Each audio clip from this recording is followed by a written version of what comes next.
Hello, friends. Welcome to the front porch. Take a seat. Today, I want to talk about something God showed me. It wasn't about changing the other person. It was about changing me.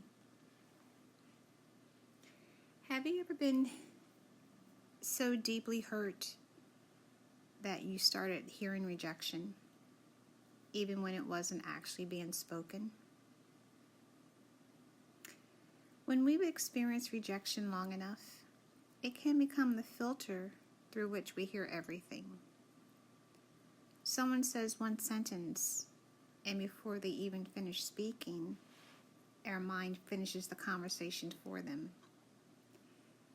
We think, they don't want me. They're pushing me away. They're rejecting me. The problem is, they never actually said any of those things. Our imagination did. God stopped me in the middle of a conversation, and I realized I was hearing more than what was actually being said. Not because the other person was unclear, but because my past experiences were filling in the blanks.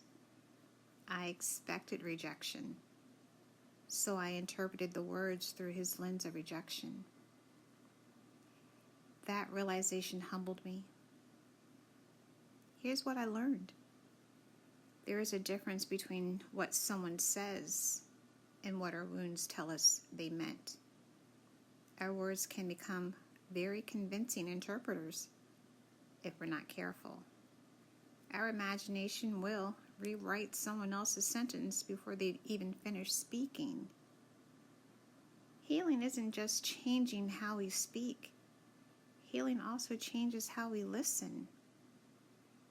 God began teaching me to listen with my ears and not my imagination.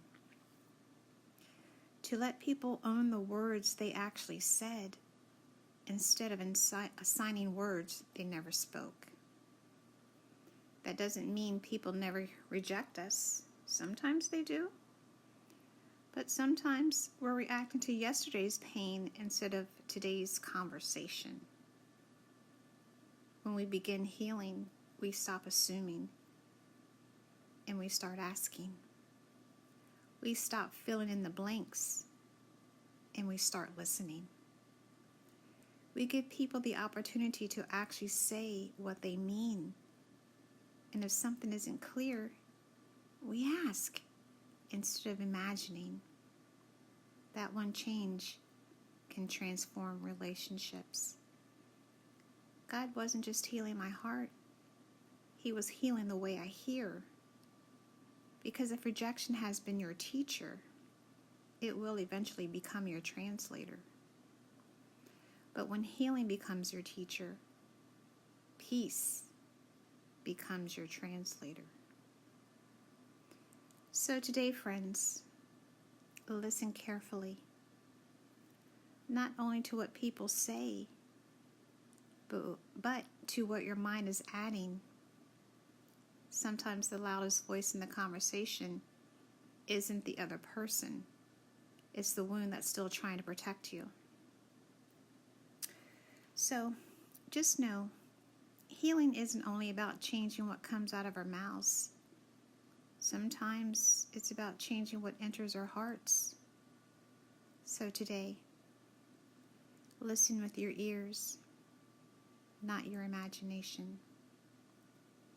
So until next time, friends, keep healing, keep growing, and remember, healing isn't just what you recover from, it's how you learn to live.